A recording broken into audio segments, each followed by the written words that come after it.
Election Commission said that we want to check the citizenship of every person. Now, the Election Commission's own rules say that if somebody wants to get enrolled as a new voter, they merely have to give some proof of their residence, some document to show that they reside here, some proof of their age, any document to prove their age, and as I said, Aadhaar contains both residence as well as age, and Aadhaar is accepted for both those things. And for citizenship, the person who is applying to become a new voter only has to give a self-declaration saying that he declares himself to be an Indian citizen, and if it is found that his declaration is false, he is liable to be prosecuted. That's all. No document is required for that. But the Election Commission today is saying, we will check citizenship. Despite the fact that earlier when Assam intensive revision was going on, Election Commission itself had told its officer that, look, Election Commission cannot decide citizenship. That has to be decided either by a foreigners tribunal or by a court or by the government of India, not by the Election Commission. So if the Election Commission doubts somebody's citizenship, they can refer the matter to the foreigners tribunal, court or government of India. But they cannot exclude somebody on the ground of citizenship on their own. And yet, the Election Commission this time in this special intensive revision is violating every rule of transparency, every rule about citizenship and their own guidelines, etc. about citizenship, and want to have a total unguided arbitrary power to include or exclude anybody from the electoral roll on any ground that they want, especially on the ground of citizenship. So, this has become a serious problem. And earlier also, you see, they don't even follow their own rules about giving out Form 21. Form 21 is the form in which every polling officer in every booth writes out at the end of the day how many people voted in this booth. And that figure has to be given to all the booth level agents of the political parties. Now we have been asking them that, look, if you are giving them to the political parties, why don't you put it on the public website so that ordinary citizens can also see and match this? Because in many booths, opposition parties do not have booth agents, etc. Therefore, they are not doing that. They are just insisting that no, we will not put it up on our website. Another rule says that the voter, after the poll is over, can ask for any record of the Election Commission. And one of the records that they maintain is a video recording of the booths who are coming in to vote, not showing who they actually voted for, but showing who is coming in for voting, who is going out, etc. Now it is known that very often when the Election Commission reports polling figures, they report one figure at 5 p.m. saying that polling in this booth has been 55%. And then finally when 5 p.m. is when the polls are supposed to close. But finally when the final voting is released, figures are released, suddenly that 55% sometimes goes to 65, 70%.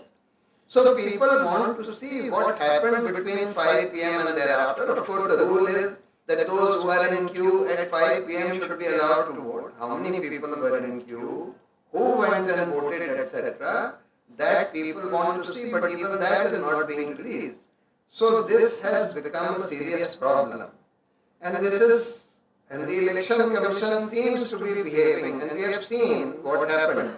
If you look at 65 lakh votes that were removed from the earlier electoral roll, about 25% of that are Muslims, whereas the Muslim population of Bihar is just 17%.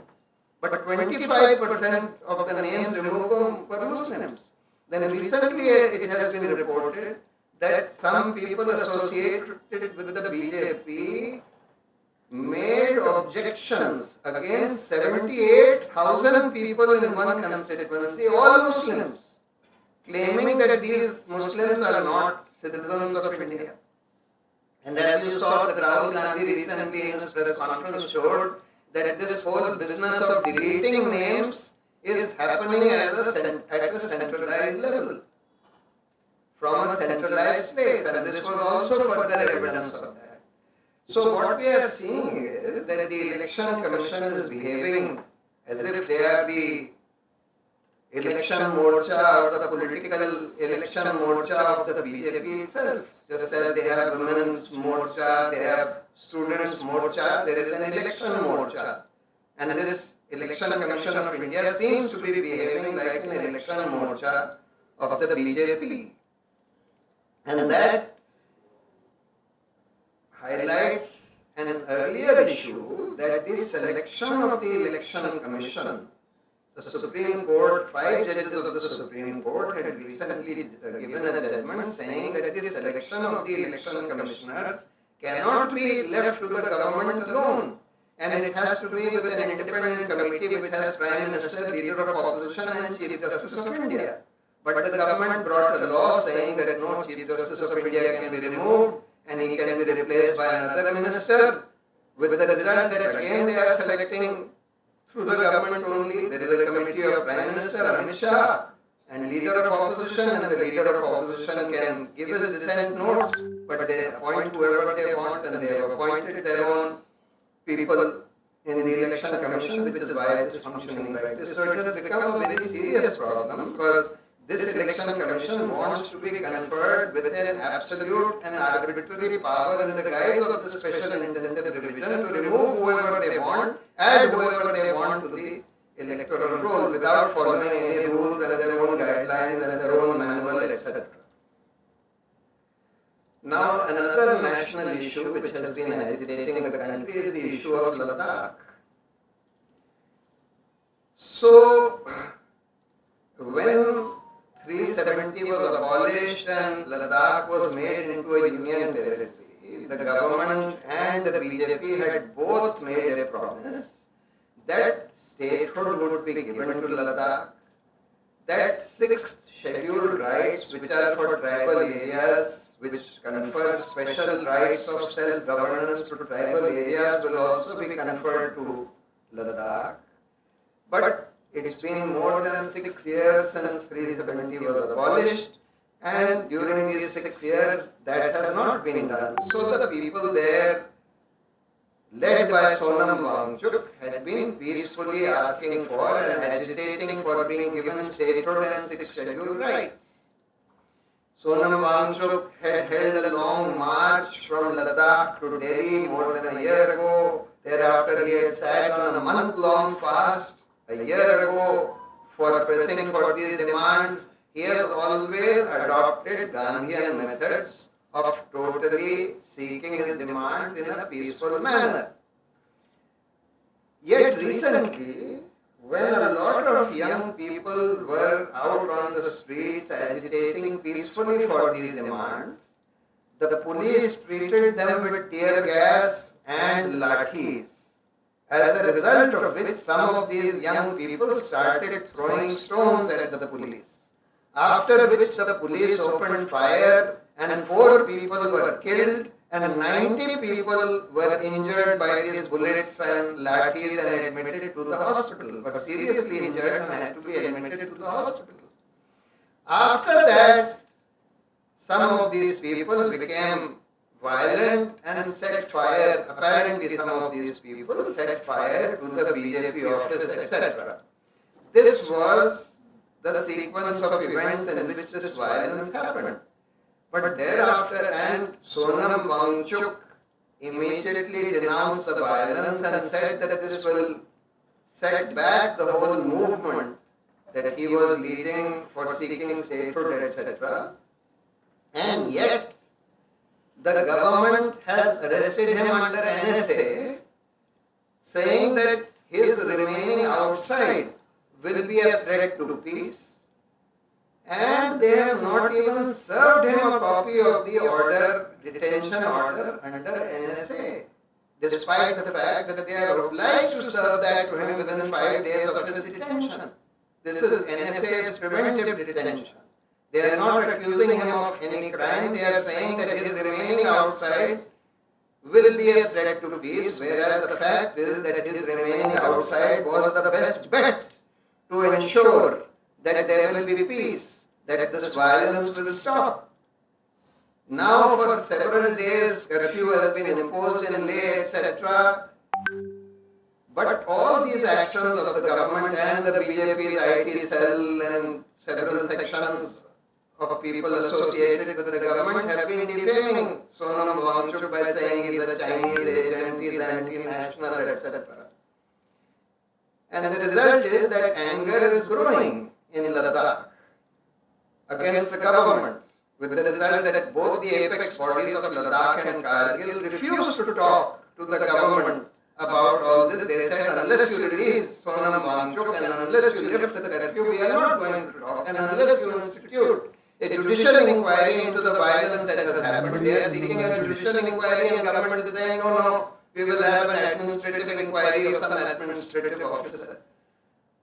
So it's a very, very unfortunate situation where the government is now alienating most of the people of Ladakh, who are very, very peaceful people, who have been, many of them have been in the army, many of them participated in the Kargil war. In fact, one of the people that they have killed is the person who was involved in the Kargil war, the soldier who participated in the Kargil war.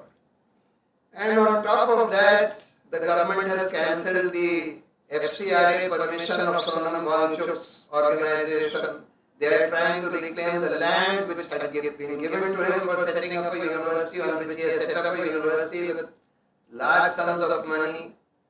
And they have instituted a CBI investigation against him, all totally malafide, only because the government does not want to give in the demands of statehood or sixth schedule. And why does the government doesn't want to give? Because they want total power to give the land of Ladakh to Adani, Ambani and these large corporates for their own corporate ends.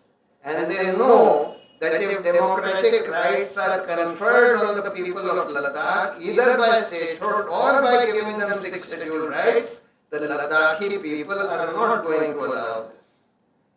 But unfortunately, this is what the government is trying to do, which is, again, as I said, alienating a very significant section of our country and our society.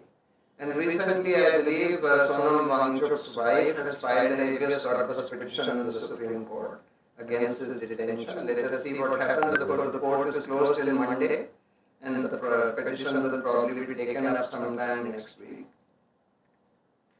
Then there are a couple of local issues of Kerala that I wanted to refer to. One is this brewery, for which the government has given permission, which is at Ellapalli.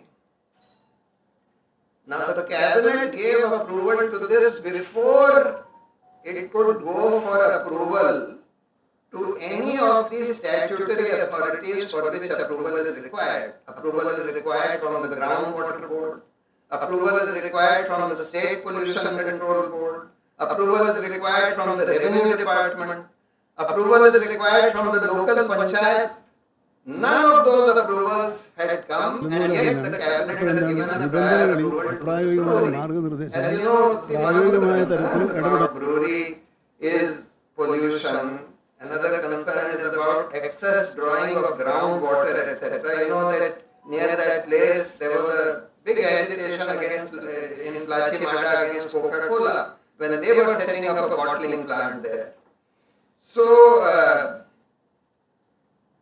all this is a serious problem and points to some kind of corruption which has happened in this government in the setting up of this brewery. The second Kerala issue that I wanted to refer to is about this sort of is being permitted in Thotapalli. Now Thotapalli is at the mouth of the Pamba river where it meets the sea, and there, in the guise of removing the sandbar which accumulates at the mouth of the river during the monsoon season, the government has permitted continuous and large-scale beach sand mining, which is leading to saline water ingress into the paddy fields.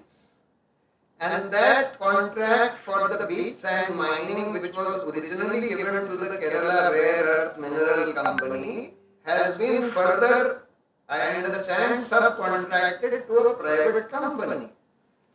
So it appears to be a scam, and it is being done under the cover, taking cover of some report of the Swaminathan Commission and another report of IIT Madras Committee. None of these reports recommend or permit this kind of beach sand mining.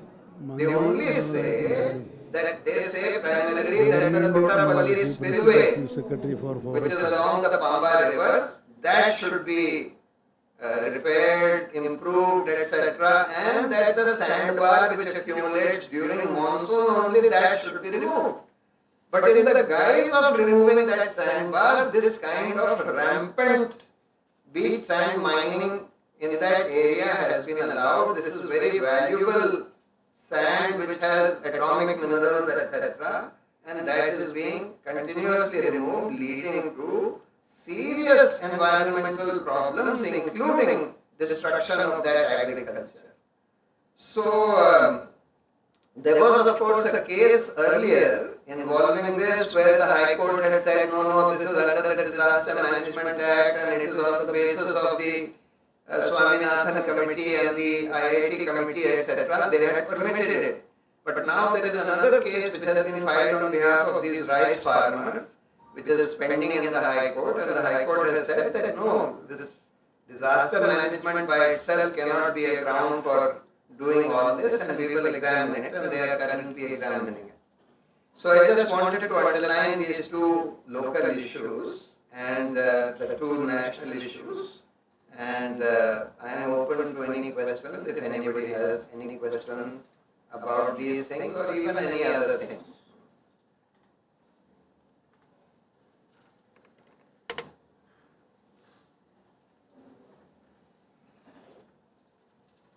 Anybody? Nobody has any questions? Which issue? Brewery.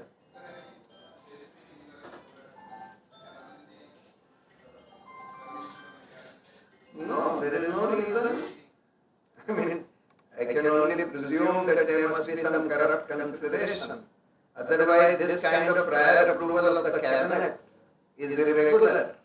They should allow the statutory, first the panchayat should give permission. But they are using this cabinet approval to pressurize all these authorities to grant permission. This is not proper.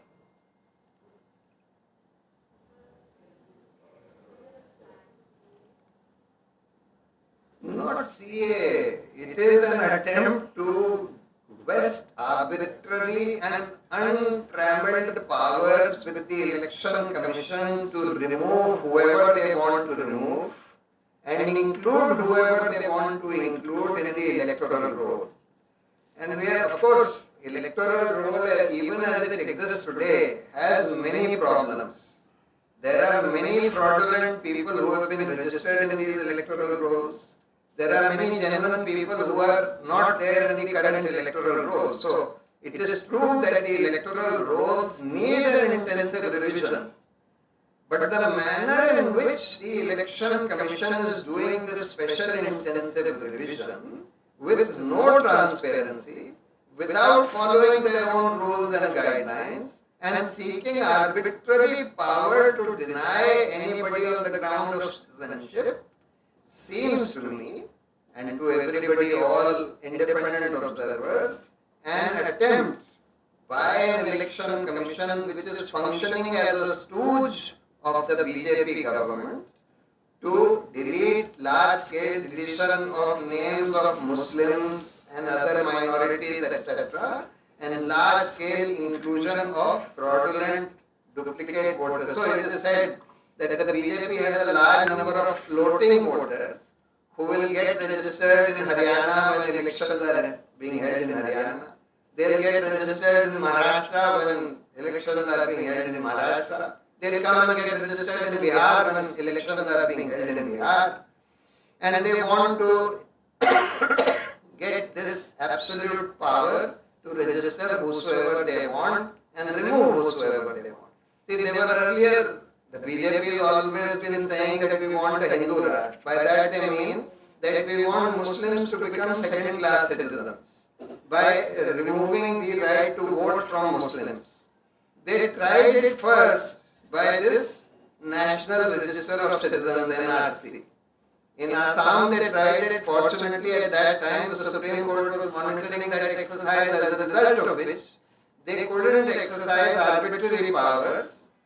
And as a result of which, the majority of the people who were left out, the vast majority of the people who were left out from the NRC in Assam, Government Principal Chief Secretary for Forest when they thought രണ്ട് തരത്തിലും that കത്തയച്ചിരുന്നു. we bring back Hindus by മന്ത്രി this എനിക്ക് നൽകിയ കത്തിൽ അധികാരമുണ്ട് എന്ന് പറഞ്ഞിട്ടുണ്ട്. ആർക്കാ അധികാരം? only government. non-Muslims will be granted citizenship. But unfortunately, those people had to sign a declaration saying that they were residents of Pakistan or Bangladesh or Afghanistan, and they fled from there due to religious persecution, which was not true. People were required to give this kind of declaration. They couldn't give that declaration, so that also failed. Now they are trying to exclude Muslims through this special intensive revision by giving election commission the arbitrary power to decide citizenship. This seems to be the game plan.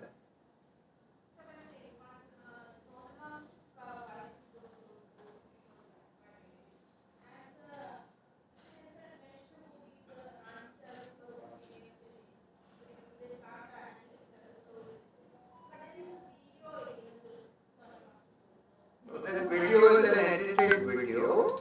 So he was saying, if you look at that whole video, yeah, that's an edited and clipped video. And so this is the normal technique of the BJP's IT cell, that they clip videos from here and there, and they produce a video by which they seek to represent that he is saying that Chinese should come. He is saying that, look, what do you want? We are seeking peaceful status, democratic status for the Ladakhi people, for the people of Ladakh. And if you don't give it to us by this, what do you want? That people should then start welcoming the Chinese here? Because if you continuously deny us any democratic rights for years on end, then one consequence of this can be that people will start welcoming the Chinese. So therefore, that video is being shared as if he is asking the Chinese to come. So that's totally malafide. മന്ത്രി എന്നുള്ള നിലക്ക് ഞാനും Anybody else? Government എന്നുള്ള നിലക്ക് principal chief secretary four ഫോറസ്റ്റും രണ്ട് തരത്തിലും കത്തയച്ചിരുന്നു. മന്ത്രി എനിക്ക് നൽകിയ കത്തിൽ അധികാരം ഇവിടെ പ്രശാന്ത് ഭൂഷൺ സാറിന്റെ തദ്ദേശ സ്വയംഭരണ സ്ഥാപനങ്ങളിലേക്ക് മത്സരിക്കാൻ ഉദ്ദേശിക്കുന്ന സ്ഥാനാർത്ഥികളാണ് ഉദ്ദേശിക്കുന്നവർക്ക് പരിശീലനം അടക്കം നൽകുന്നത്. അതിന്റെ കൂടി ഭാഗമായിട്ടാണ് പ്രശാന്ത് സാർ വന്നത്. പ്രസ് ക്ലബിന്റെ പേരിലുള്ള നന്ദി രേഖപ്പെടുത്തുന്നു. Thank you for your kind